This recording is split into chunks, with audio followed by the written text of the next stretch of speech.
యోహాను సువార్త 18వ అధ్యాయం 18వ వచనం. అందరూ శ్రద్ధగా వినండి, జాగ్రత్తగా ఆలకించండి. అప్పుడు చలి వేయుచున్నందున దాసులను బంట్రోతులను మంట వేసి చలి కాచుకొనుచు నిలుచుండగా పేతురును వారితో నిలువబడి చలి కాచుకొనుచుండెను. హల్లెలూయా, హల్లెలూయా.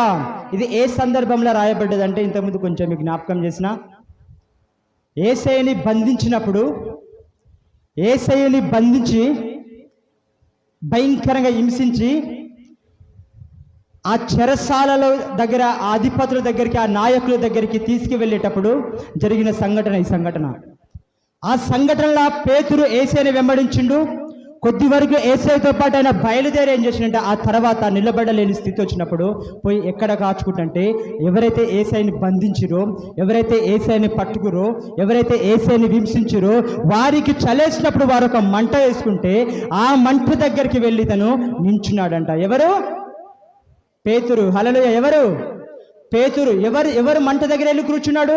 శత్రువుల మంట దగ్గర, దేవుని బంధించిన వారి మంట దగ్గర. ఎవరైతే దేవుని హింసించారో ఆ హింసించిన ఆ శత్రువుల మధ్య వారికి చలేసి మంట కాసుకుంటే, ఈయన యేసయ్యతో పాటు వెళ్ళినవాడు, యేసయ్యతో పాటు తిరిగినవాడు, యేసయ్యతో పాటు ఆ నీళ్ళ మీద నడిచినవాడు, ఒక పెద్ద దర్శనం కలిగిన వాడు, అపోస్తలులకి పెద్దగా ఉన్నవాడు, ఇప్పుడు తనకి చలేసి ఏం చేసిందంట, వెళ్ళి ఆ శత్రువులు, ఆ బంట్రోతులు చలి కాసుకుంటే వెళ్ళి వారి దగ్గరికి వెళ్ళి ఏం కాసుకున్నాడంట? చలి కాసుకున్నాడంట. అది అతను ఉండాల్సిన లొకేషన్, అది అతను నిలబడాల్సిన స్థలమేనాది. హల్లెలూయా. అతను నిలబడాల్సిన స్థలం అది అతను నిలబడాల్సిన స్థలము కాదు, అతను ఉండాల్సిన స్థలం కాదు. ఎవరు? యేసయ్యతో పాటు నడిచినవాడు.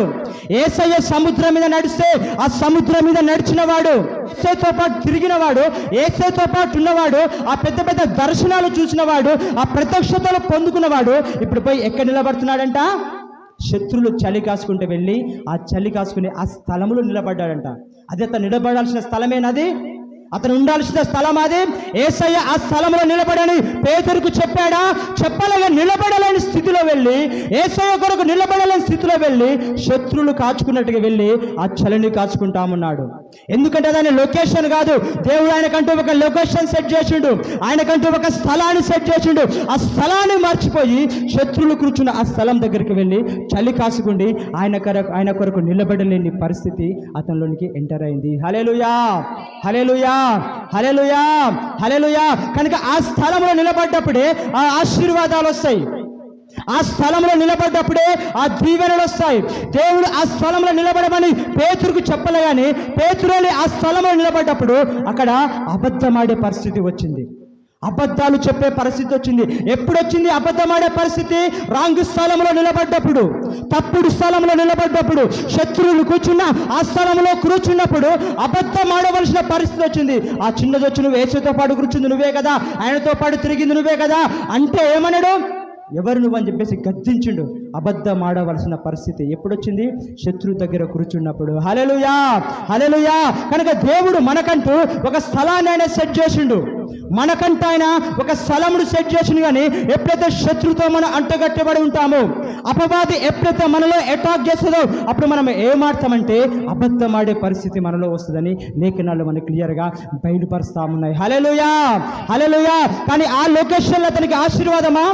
ఆ లొకేషన్లో అతనికి దీవెనకరంగా ఉంటుందంటే ఆ లొకేషన్లో అతనికి దీవెనకరంగా ఉండదు. యేసయ్య చెప్పిన లొకేషన్లోనే ఆశీర్వాదాలు ఉంటాయి. హల్లెలూయా, హల్లెలూయా. యేసయ్య తండ్రి దేవుడు చెప్తామన్నాడు ఏలియాతోని. ఏమని చెప్తున్నాడు? నీవు కేరేతు వాగు దగ్గరికి వెళ్ళు. ఏ వాగంట? ఏ వాగు? కేరేతు వాగు. ఏ వాగు? కేరేతు వాగు. ఆ దేశమంతా కరువు సంభవించబోతుంది, ఆ దేశమంతా కరువు వస్తుంటుంది. ఏలియా నువ్వు కేరేతు వాగు దగ్గరికి వెళ్ళు, నువ్వు కేరేతు వాగు దగ్గరికి వెళ్ళమని కరువు వచ్చే సమయంలో దేవుడు ఎవరికి చెప్తుండు? ఏలియాకి చెప్తుండు. ఏమని? ఆ కేరేతు వాగు దగ్గరికి నువ్వు వెళ్ళు. మరి కేరేతు వాగు దగ్గరికి వెళ్ళమన్నప్పుడు ఏలియా ఎక్కడికి వెళ్ళాలి? కేరేతు వాగు దగ్గరికి వెళ్ళాలి. ఎందుకంటే అక్కడ కరువు వచ్చింది. భయంకరమైన పరిస్థితి ఆ దేశాన్ని పరిపాలిస్తా ఉన్నది. భయంకరమైన కరువు ఆ దేశాన్ని పరిపాలిస్తుంటే, ఇదిగో ఏలియా నువ్వు కేరేతు వాగు దగ్గరికి వెళ్ళు, నువ్వు కేరేతు వాగు దగ్గరికి వెళ్తే కాకులు నీకు భోజనాన్ని తీసుకొని వస్తాయి అంటున్నాడు. హల్లెలూయా. అంటే భోజనము కాకులు తీసుకొస్తాయంటే ఎక్కడ తీసుకొస్తాయి? కేరేతు. అర్థమైతే లేదా మాటలు? ఎక్కడ తీసుకొస్తాయి కాకులు? కేరేతు వాగు దగ్గరికి. ఏలియా గనుక లొకేషన్ మార్చిండు అనుకో, ఏలియా గనుక ఆ స్థలం మార్చి ఆ కేరేతు దగ్గరికి నేను ఎందుకు పోవాలి, ఆ కేరేతు దగ్గరికి నేను ఎందుకు వెళ్ళాలని స్థలమైన మార్చిండనుకో, ఆ కాకులు ఏలియా దగ్గరికి వెళ్ళవు కానీ ఆ కాకులు ఆ కేరేతు వాగు దగ్గరికే వస్తాయి. హల్లెలూయా, హల్లెలూయా. అంటే దేవుడు ఆ కేరేతు వాగు దగ్గర కాకులని సిద్ధపరచిండు. ఆ కేరేతు వాగు దగ్గరనే అతనికి భోజనాన్ని సిద్ధపరచిండు. ఆ కేరేతు వాగు దగ్గరనే ఆ కాకులకి ఆజ్ఞాపించిండు. కనుక ఏలియా ఎక్కడికి వెళ్ళి ఉండాలంటే ఆ కేరేతు వాగు దగ్గరనే నిలుచుండాలా. కనుక దేవుడు కూడా మన జీవితంలో చాలా మందికి చాలా పేర్లు చెప్తా ఉంటాడు, చాలా స్థలాలు చెప్తా ఉంటాడు. నువ్వు ఏ మందిరానికి వెళ్ళాలో అదే మందిరానికి వెళ్ళాలా. దేవుని ఎక్కడ చూపించిండో అదే స్థలానికి వెళ్ళాలి. నువ్వు ఎవరమైనా సరే దేవునికి ఏ స్థలం చూపించిండో అదే స్థలానికి వెళ్ళాలా. ఆ స్థలంకి వెళ్ళినప్పుడే అక్కడ నీకు ఆశీర్వాదాలు ఉంటాయి, అక్కడ నీ కొరకు కాకులు ఎదురు చూస్తాయి, అక్కడ నీ కొరకు భోజనం ఎదురు చూస్తుంది. దేవుడు చెప్పని స్థలములో ఒకవేళ నువ్వు ఎదురు చూసినట్టయితే ఆ దేవుని దీవెనలు నువ్వు పొందుకోలేవు, ఆ దేవుని కృపని నువ్వు పొందుకోలేవు. కనుక దేవుడు చూపిన స్థలానికి వెళ్ళాలి. హల్లెలూయా, హల్లెలూయా. కొన్నిసార్లు దేవుడు చూపించినప్పుడు అనిపిస్తుంది ఇది కరెక్టేనా, దేవుడు ఇది చేయగలుగుతాడా, అరే ఏ ఆధారం లేదు, ఏ ఆధారం లేదు. ఎగ్జాంపుల్ ఇప్పుడు నేనంట అనేక దేశాల నుంచి రాష్ట్రాలకు వెళ్ళి ప్రజలు ఈ ప్రాంతానికి వస్తారు అంట, అప్పుడు మీరేమంటారు? హల్లెలూయా. కామన్గా మాట్లాడుతున్నా, స్పందించండి. ఇప్పుడు అనేక రాష్ట్రాలకు వెళ్ళి అనేక జిల్లాలకు వెళ్ళి ప్రజలు ఏదో ఒక దినాన ఈ ప్రాంతానికి వస్తారని నేనంట, అప్పుడు మీరేమంటారు? కొందరు నమ్ముతారు, కొందరు నమ్మరు. హల్లెలూయా. కామన్ ఇది. ఈ పల్లెటూరికి ఎవడొస్తాడు, ఇక్కడికి ఎవరు వస్తాడు, ఇంత దూరం ముందు ఎవరు వస్తారని సాధారణంగా అనుకుంటారు. హల్లెలూయా. కానీ ఒక ఓడని తయారు చేయి, నువ్వు ఒక ఓడని సిద్ధం చేయి. ఎందుకంటే ఒక భయంకరమైన వాన రాబోతుంది, తుఫాన్ రాబోతుంది. కనుక నువ్వు ఒక ఓడని సిద్ధం చేసుకో అని చెప్పిండు. ఎవరు చెప్పిరు? దేవుడు చెప్పిండు. ఎవరికి? నోహావుకి చెప్పిండు. నోహావు ఏం చేసిండు? ఓడని సిద్ధం చేసిండు. మరి నోహావు వర్షాన్ని ఎప్పుడు చూడలే, వాన అంతవరకు భూమి మీద వచ్చినట్టు కూడా ఎక్కడ చరిత్ర లేదు. అయినా కానీ నోహావు ఏం చేసిందంటే ఓడని కట్టడము ప్రారంభిస్తామన్నాడు. మరి ఓడని ఎక్కడ కడుతుండు? సముద్రపు ఒడ్డున కడుతుండా? హల్లెలూయా. ఓడని సముద్రపు ఒడ్డున కడుతుండా?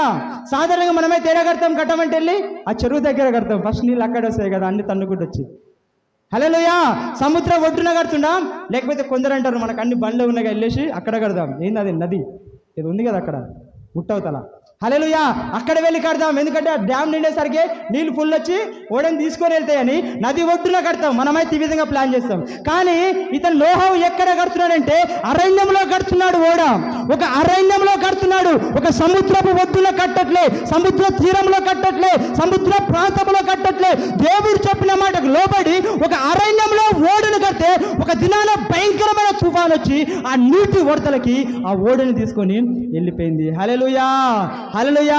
ఇప్పుడు ఓడ నీళ్ళ దగ్గరికి వెళ్ళిందా? నీళ్ళే ఓడ దగ్గరికి వచ్చినాయా? నీళ్ళే ఓడ దగ్గరికి వచ్చినాయి. కనుక కొన్నిసార్లు దేవుడు మన జీవితంలో ఏదైనా చెప్పినప్పుడు కానీ, ఏదైనా మాట్లాడినప్పుడు కానీ, దేవుని నిమిత్తం ఏదైనా మాట్లాడినప్పుడు కానీ ఇది జరుగుతుందా? ఈ నోహావు ఏం చేస్తుండు? అరణ్యంలో ఓడని కట్టమంటే ఓడని కడుతుండు. నమ్మిండంతే. సారేపత ఎదవరాలు ఏం చేసింది? ఆహారంలో తినడానికి అదే ఏళ్ళేవున అదే ప్రాంతంలో కరువు వచ్చి ఒక్కటే రొట్టిందంట.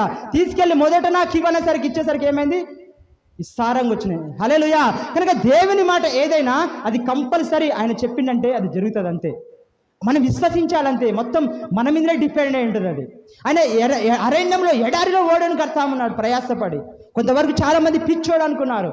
వీడు ఏంద్రపై ఓడ కట్టినా కానీ సరే కడితే కట్టిండు. ఆ నది ఒడ్డున కట్టాలా, ఆ సముద్రపు తీరాన కట్టాలా, ఇక్కడ కడుతున్నాడేంది అని చాలా మంది అనొచ్చు, భయంకరంగా దూషణలు చేయొచ్చు. కానీ నోహావు ఎవరి మాటకు లోబడ్డాడు? దేవుని మాటకు లోబడి ఆ అరణ్యంలో ఓడను కడుతుంటే ఒకనాడు ఏమొచ్చింది? నది నీటి ప్రవాహం వచ్చి ఆ ఓడని ఎత్తుకొని పోయింది. హల్లెలూయా. కనుక మీ జీవితంలో కూడా దేవుడు ఎప్పుడు ఏదైనా మీతోని మాట్లాడితే, ఏదైనా మీతో చెప్తే చెప్పని చేయకండి, చెప్పిందే చేయండి. హల్లెలూయా. ఎందుకంటే దాంట్లో మీకు ఆశీర్వాదం ఉంటుంది, దీవెనలు ఉంటుంది. చెప్పకుండా మన ప్లాన్లు పనికిరావు, మన ప్రయత్నాలు పనికిరావు. దేవుడు ఏదైతే చెప్తాడో అది చేయండి. ఎందుకంటే ఆయన బిడ్డలుగా మీకు ఆయన చెప్తాడు. ఆయన కొడుకులుగా మీకు ఆయన చెప్తాడు.